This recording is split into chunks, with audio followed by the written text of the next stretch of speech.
DanDan has yet again become a popular topic. But unlike last time, when Ristic Studies made a cool video about it, people are mad that a fun, exciting product wasn't put on shelves, and instead was limited edition BS like every other secret layer. Would it have killed them to have this DanDan secret layer take the place of a precon and actually sit on shelves so players could access it? Anyway, this video isn't about that. I wanted to make this video to tell you how to build your own DanDan deck. I feel like a lot of people are struggling to make the classic mono blue version because DanDan itself hasn't been reprinted in a while and a lot of places are simply sold out. Luckily, you don't need this card to play the format. This is my guide to building your own DanDan list, and I will include some examples of non-blue DanDan decks for you to try out. But first, if you want to sleeve up a DanDan deck, I recommend Dragon Shields. They are durable, consistent, and have an excellent shuffle feel. These are what I use for my decks, and if you buy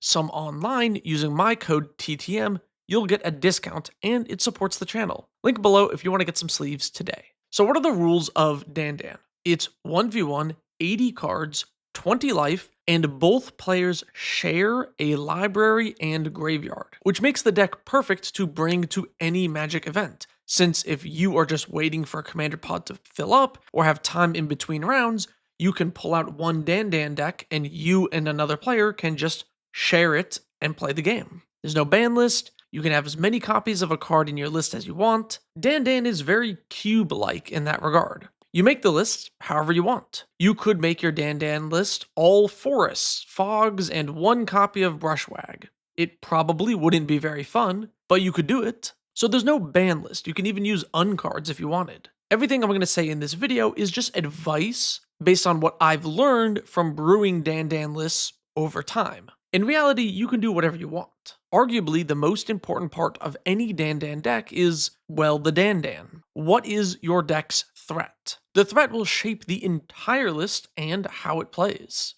In the original version of the deck, DanDan is a 2-mana 4/1, meaning it takes 5 hits from the fish to win the game. So starting from turn 3, you can attack 5 times and end the game on turn 7 at the fastest. If your threat has 5 power, the games might be faster. Or if you want something slower, a 3 damage threat could also work. Same with the mana cost.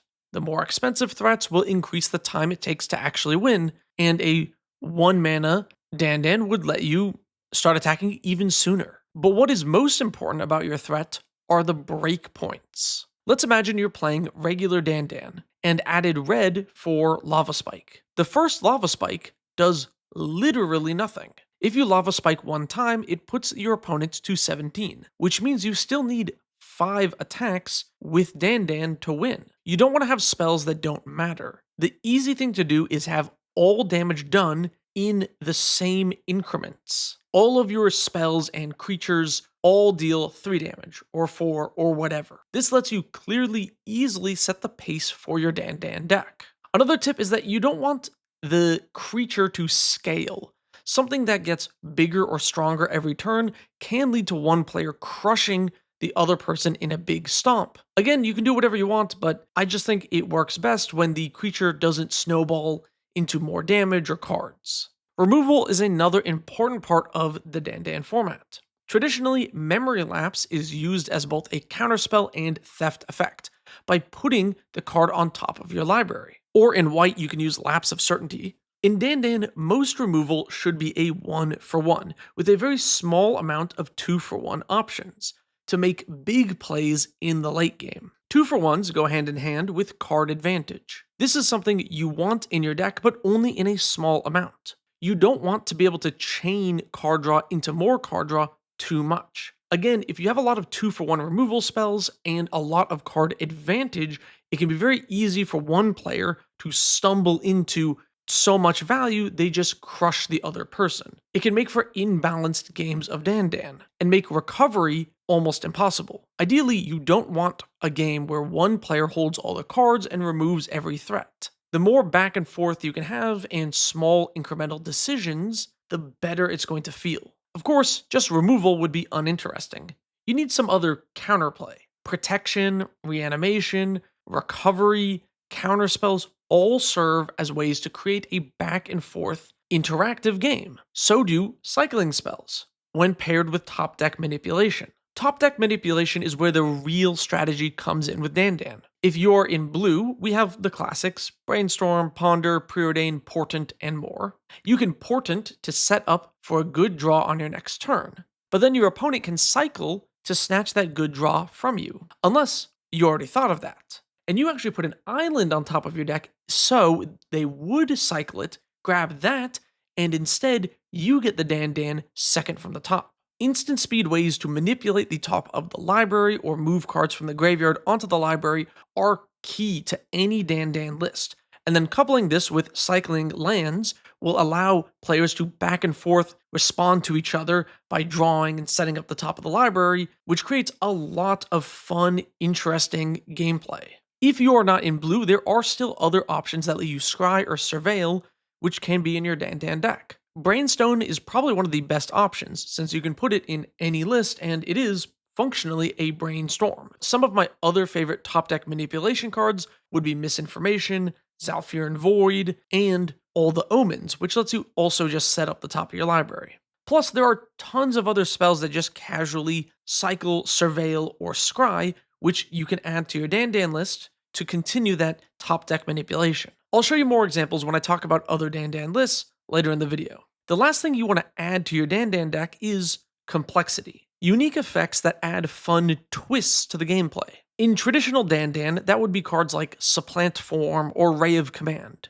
Higher cost spells that can swing a game in a big way. But we can do this in any color. Cards like Lost in the Woods pair well with top deck manipulation. Or in red, any number of threaten effects work just like a Ray of Command. In black, you have discard or reanimation effects, which can be really interesting to pair together since you share a graveyard. There are a few things I would avoid though. One are delve spells. The problem is, if I cast one Gurmag Angler and eat the entire graveyard, you drawing a Gurmag Angler sucks because the graveyard is already gone. It's a resource that one player will completely use up and the other player will just lose out on. Doesn't really work as well as you might hope. Pump spells are another thing to be wary of. They can be really powerful 2-for-1s, but they do often change the damage breakpoints and can be a little messy. Lastly, board wipes. Board wipes kind of draw out the game in some way, and they can punish a player really hard for overextending, which might be something you want, but in my experience, huge blowout cards like board wipes generally don't reward great gameplay. They require you to sandbag a lot more, and it just slows the game down. This is actually why Vision Charm has been removed from a lot of DanDan lists, because it was functionally a board wipe, and you'd never want to play more than one DanDan at a time because of it. Putting all of this together, what does a non-blue DanDan list look like? Oh, also, if you want to buy one of these, check out Cool Stuff Inc. and use my code TTM at checkout for a discount. Here's a brewer of mine, Mono Black DanDan. The threat is Mardu Outrider. At 3 mana, this comes down 1 turn slower than the fish, but with 5 power, 1 hit is more dangerous. Cards like Brainstone, Omen of the Dead, Misinformation all let you mess with the top of the library. The deck is mostly full of 2-ofs, although this might change as I test it out more. But I do think this makes Infernal Tutor really funny. If you want to get a second copy of whatever is in your hand, assuming your opponents don't have that card in their hand already, you can, since you know there's 2 of every effect. Or if you're completely out of cards, then it's just a straight up tutor. Cabal Therapy is one of my favorite DanDan cards for black. It's also the most expensive card in the deck, otherwise this whole list is pretty budget. But this card is quite exciting, since you can guess what your opponent has in their hand, which you do know that there's a good chance they'll have a Mardu Outrider in there. And then if you really want, you can sacrifice one of your Outriders to make sure you can snipe removal from their hand. Additionally, making them discard a Mardu Outrider so you can unearth that one and steal it is a pretty neat interaction. I did alternatively think about Wanted Scoundrels as a DanDan instead. It's a 2-mana 4/3, so it plays pacing-wise very similar to classic DanDan, although I still need to test out how giving those treasures affects the rest of the list. Maybe I have to up the mana curve a little bit. I'm not really sure yet. This list, like any cube, is a work in progress. There's still some kinks to be worked out, and I do think that you can buy this list and have a lot of fun with it as is, but don't be surprised if the list has changed some amount after you look at it. I also have a green DanDan deck with Rusted Slasher as the threat. This is a lot more control oriented. It's all about setting up for your Slasher and protecting it. Since Slasher is 4 mana, the games are grindier and slower. Plus, it has its own built-in protection. But with the abundance of scrying and top of library manipulation, there is a lot of counterplay and fun things to do within this deck. I do also have a few pump effects to speed up the damage, so it isn't that slow ultimately. A buddy of mine has a red DanDan deck. It's full of phoenixes, and since you and your opponent both share a graveyard, you fight over the phoenixes in the yard as you attempt to reanimate them to your side. I've played this one as well, it's pretty awesome. Link to all these lists in the description, as well as a link to the original classic DanDan list. But you don't need to stop here. You can make DanDan in so many ways. You can play Tiger Dillo. It can't attack or block without another creature that has power 4 or greater, but since you're in red, you can play a lot of threaten effects and just steal your opponents or play cards that make hasty token copies, and then you get to swing in. I've seen people play Barrow Ghoul as well. It's a 2-mana 4/4, but on your upkeep, you have to exile a creature from your graveyard to keep it around. Usually you want a few extra copies of this in the list because they do exile themselves. And you'll probably want some early game mill, maybe a Shriekhorn could be great, and in a deck like this, so you can actually keep your Barrow Ghoul in play. It is a really fun option though, because you can respond to that trigger and exile the only creature in the bin in response to make them sacrifice their own creature.